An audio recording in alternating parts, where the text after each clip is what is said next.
Bismillahirrahmanirrahim. Hello everyone, this is Syed Malik, and in this video you're going to solve 10th problem of 3rd chapter, that is accounts for non-profit organization, intermediate second year accountancy. Now let us begin with our problem. It is telling that from the following receipts and payments account for the year ended 31st March 2020, what we need to do, we need to prepare income and expenditure account. You are required to prepare income and expenditure account. Okay? So immediately after reading this, we'll draw the format of income and expenditure account. ये इसका format है. ठीक है. Here in the heading, after message, I have written dash because there is no information related to the name of the organization. Organization का नाम कहीं पे भी क्वेश्चन में नहीं दिख रहा हमको, so इधर मैं dash लिखता रहा. But in the second line of heading, I have written the date for the year ended 31st March 2020, right? Because date is mentioned here, 31st March 2020, right? Then if we are making an account, it is mandatory for us to write DR and CR on both the sides. ठीक है. Now after this we will begin with the additional information part. ठीक है. और ये information पढ़ के related item को marking करना mandatory है.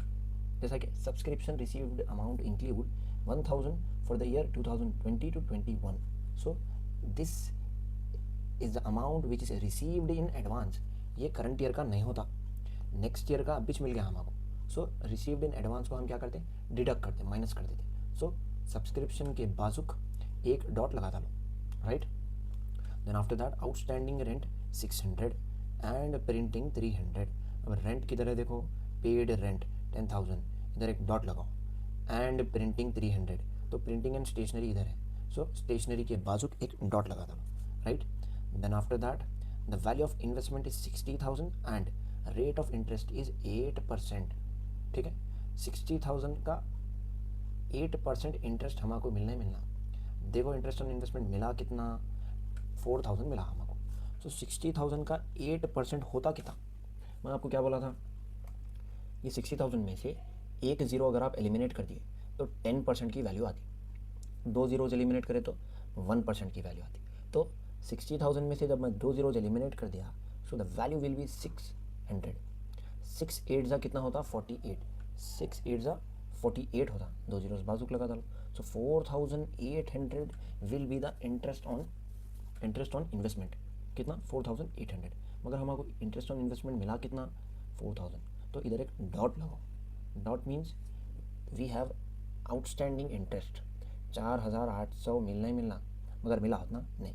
कितना मिला हमको, 4,000 मिला. तो 800 is the outstanding. So let us begin with our answer.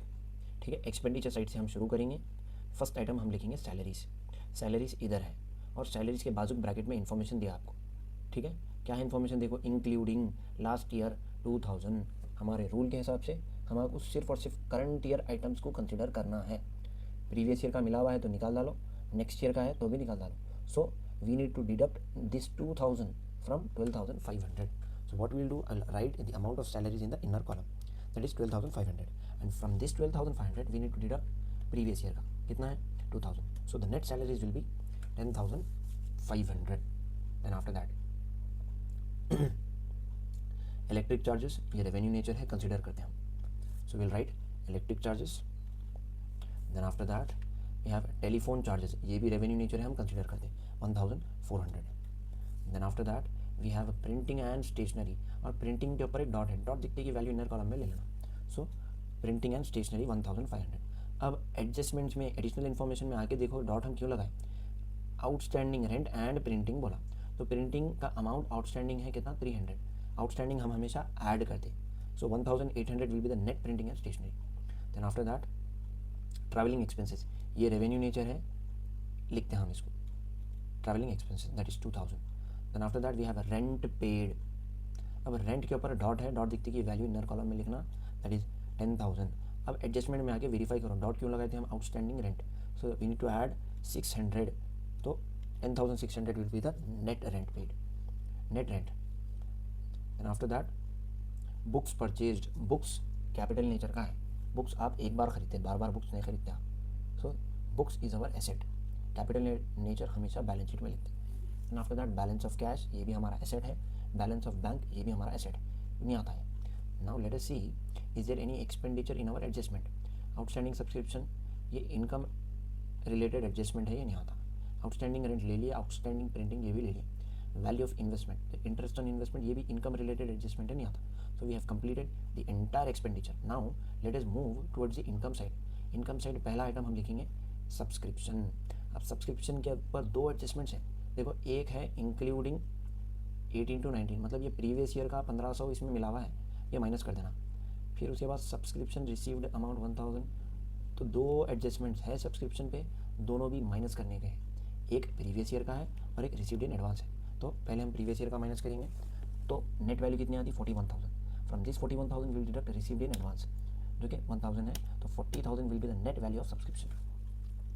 Then after that revenue nature के इनकम्स कंसिडर करना है हमें. Let us see auditorium rent, interest on investment, sundry receipts, donations नहीं आता. डोनेशंस बिग अमाउंट है, हर किसी इसको नहीं लेते. So what will write? Will write auditorium rent 1500. Then after interest on investment. अब इसको मैं इनर कॉलम में लिया. कई को हम पहले ऑलरेडी डिस्कस कर लिए थे. 60,000 का 1% 600 होता. 600 इंटू 8 करे तो 4,800 आती वैल्यू. तो इंटरेस्ट मिला कितना हमको?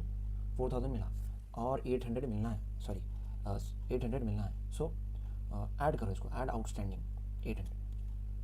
So the net interest will be 4,800, right? Then after that we are having sundry receipts, जो कि 100 है, क्वेश्चन में इधर दे रहा है. रिसिप्ट ये इनकम है और ये रेवेन्यू नेचर का है, ये मिलते रहता है.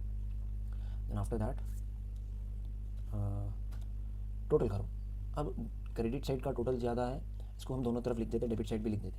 And from this 46,400 we need to do the total of debit side and subtract करें तो क्या आता है आपको? सरप्लस आता है. And that surplus must be transfer to capital account and that is 17,500. इसका और एक नाम है क्या? Excess of income over expenditure.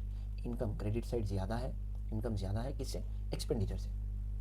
And this must be transfer to capital fund. From this we have completed the 10th problem of income and expenditure account. In the next video, we are going to deal with 11th problem. Till then, stay connected with RANKS, the Institute of Commerce. Thank you.